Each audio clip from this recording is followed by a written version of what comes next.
To give you some context, this occurred roughly 14 years ago when I was 12 years old and when I was living in the east side Australian rainforest. And when I say rainforest, our house was on a 40-acre property surrounded by bush. The house itself was owned by a Swiss man named Hans. Occasionally, he would come down with his tractor and slash the long grass surrounding our house so we could access slightly more of the property in the summer. It was also extremely handy because if you know anything about Australia, it's that we have tons of beasties that can very easily kill you. We lived about a 40-minute drive from the small town center. This meant that if we needed groceries, medical attention, or to contact our parents, say while we were at school, it would be a 40-minute drive before anything could be done. The house sat on the side of a large mountain roughly 3/4 of the way up, so naturally most of the land we called home was strewn with valleys, nooks, and hideaways. We had trails we could walk and they led to a stream and a small waterfall with a 5 to 6 meter drop. It was a truly beautiful place, but considerably scary to me and my small siblings. I have one brother and one sister slightly younger than me. We knew our neighbors on both sides of the property, but because the location of our house was pretty remote, our nearest neighbors were roughly a 10-minute drive away. One was a lovely old lady who used to wave to us when we got off the school bus before we made the trek to our house every day. I think our parents asked for her to keep an eye on us. The other was a middle-aged man and his family. He was a real jerk who excavated around the bottom border where our properties met and continuously interrupted the stream and waterfall's clear flowing water supply. Lots of strange and creepy shit happens when you're living in the middle of nowhere, but one in particular involved a guy I certainly don't want to meet again. Being pretty removed from people, it was extremely rare that we ever got visitors we didn't know were coming. When people we didn't recognize turned up, it was usually because they were lost and needed directions. One day, though, a man with a ute came roaring down the driveway.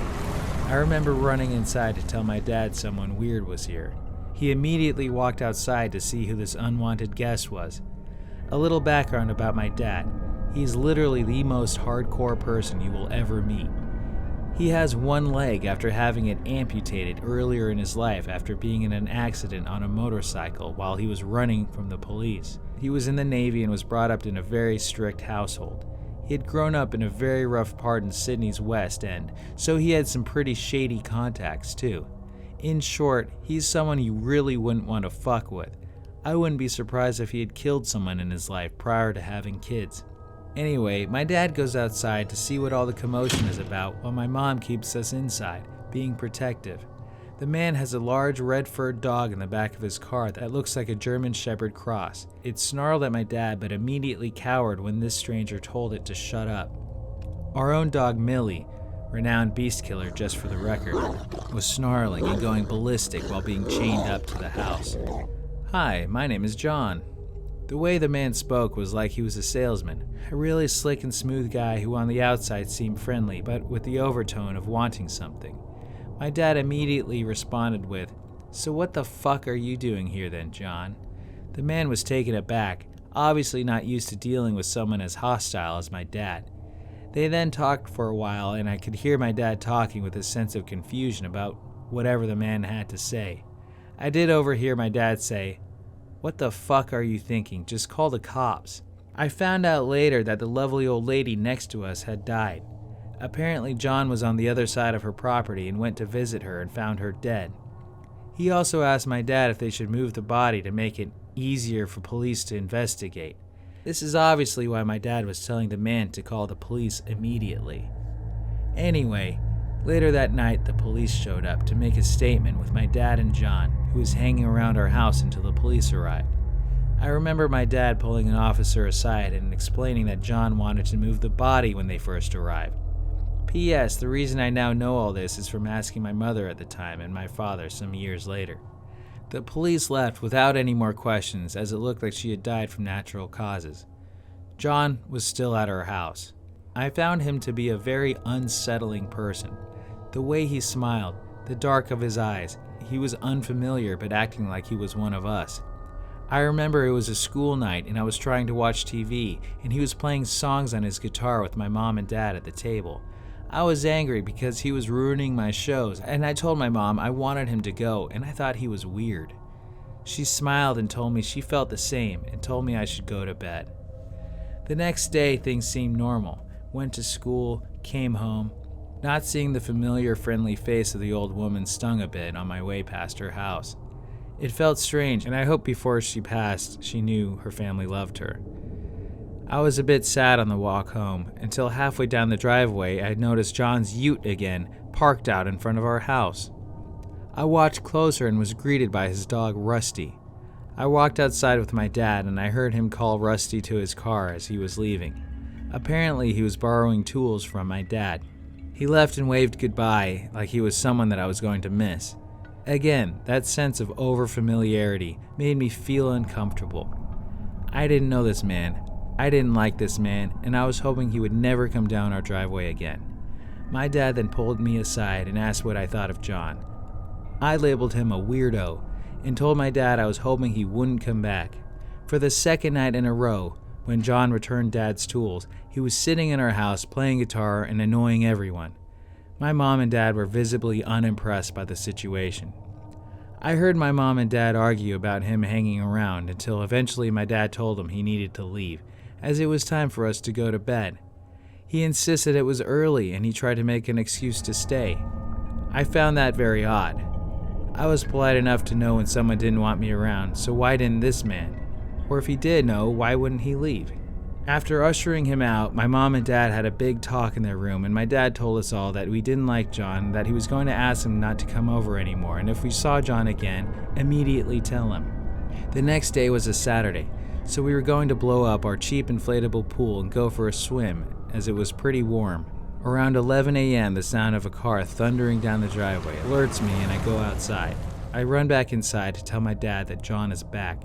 Just like the first I ever laid eyes on John, my dad goes outside and we stay inside with my mom, watching and listening through a screen door. John, again with his weird, overfamiliar smile and dark eyes, greets my dad and is met with, "Look, mate, I don't know who you think you are, but I don't want you coming around here anymore. You scare my kids and my wife, and I don't want you to come back. You understand?" I didn't hear John's reply, but from his tone, it sounded like he was confused and tried to reason with my dad. Dad wasn't having it and told him to go or he would call the cops. As he was leaving, Dad said, "Don't come back or you'll be sorry." This is when things truly get weird. As my dad lays this subtle threat on this man, his face completely changes to one of rage. He glares at us in the house, sticks up his finger, and speeds out on the driveway, shouting profanities and churning up gravel, spraying it towards our house. My dad came back and told us we wouldn't be seeing John anymore, and if we did, we were going to call the police. I was relieved. This odd man made me feel uncomfortable in my own home, and the way he reacted when he left confirmed the feeling I got from him when I first saw him. I can't remember if it was the Sunday or Monday after that day, but John did come back. He tried to reason with my dad and say sorry for whatever caused us not to like him. Before he even got out of the ute, my dad said, "If you don't turn around and leave, I'm going to smash your face in." He did just that. My dad then called the police to inform them of what happened. Apparently they were going to go and talk to John. I didn't hear any more of what happened to that conversation. A few weeks went by with no sightings or happening with John, and we all felt like things were going back to normal. This was until our mailbox had been tipped out of the ground and was smashed, or possibly run over. I remember asking my dad what happened, but he wasn't going to give me any ideas. He later told me that he knew it was John after the way the last conversation ended. The next weekend after the mailbox incident, we went into town to get groceries and a fast food dinner, as a bit of a treat. And when we came home down the driveway, my dad immediately stopped my mom from proceeding and said that something was wrong. Next to the carport where we parked our car at the back of the house, there was a window that opened to the bathroom. My dad must have spotted the window was missing. As we drove down, he got increasingly more tense until we all noticed the window was missing. I remember being confused in the back seat, not really knowing what was going on, until I saw it. A man, dark eyes, overfamiliar, coming from the window that led to the shower. My dad was exploding with rage. He told my mom to rush down the driveway so we could fuck this guy up.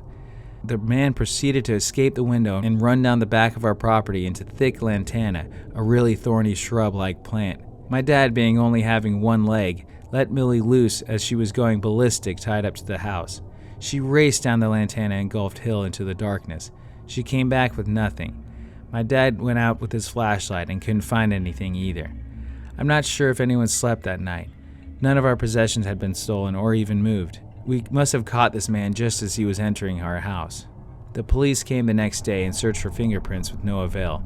My father was furious and again alerted them to John and his strange behavior. They told us they would look into it once again. That was the last time we heard from John that year. I had almost completely forgotten about him and had the summer off to enjoy myself and get ready for high school. The school I went to was pretty large considering where we were, but everyone seemed to know each other pretty well, including the teaching staff. Within my first week at the school, we were introduced to all their teachers and the teachers' aides. I was caught completely unaware when that overfamiliar dark-eyed man from the previous year was reintroduced as a teacher's aide. Except instead of John, he was introduced as Gregory something. I went into a little bit of a spin as I was trying to make sense of it all. I wasn't 100% sure that this man named Greg something was the same man who introduced myself to the family as John. At that moment, so many things rushed into my head. What if he killed the old lady? What if he didn't live close by? What if he wanted to move the body so he could frame my dad? If he lied about something as critical as his name, what else is he lying about? What if police never even made contact with him? I was sitting there for a good 10 minutes trying to piece it together until the teacher called my name to bring me back into reality. That is when he noticed me. The look on his face when he saw mine was one I'll never forget. He immediately recognized me. He looked shocked, his eyes were wide, and he said nothing, just staring. I had just found out his dirty little secret. I could sense that he was now the one feeling uncomfortable and on edge.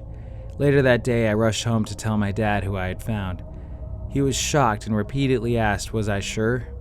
He went to the school the next day and discovered the man had put in for indefinite leave the day before and may not even return. When we learned of the news, my dad told me to watch out and let him know should John or Greg ever return. So John, Greg, whoever you are, let's not meet again. Update. My family got together for Christmas Day and I showed the story to my dad to have him read it and see if it brought back anything. He told me that John once followed him into town and on foot to a doctor's appointment he had, but stopped when Dad entered the doctor's.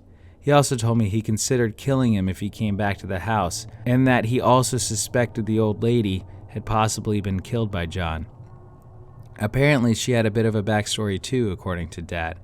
She was a barrister that helped criminals avoid conviction, possibly a further connection to John.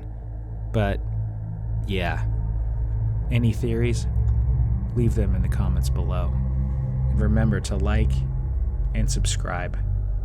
Thank you, and good night.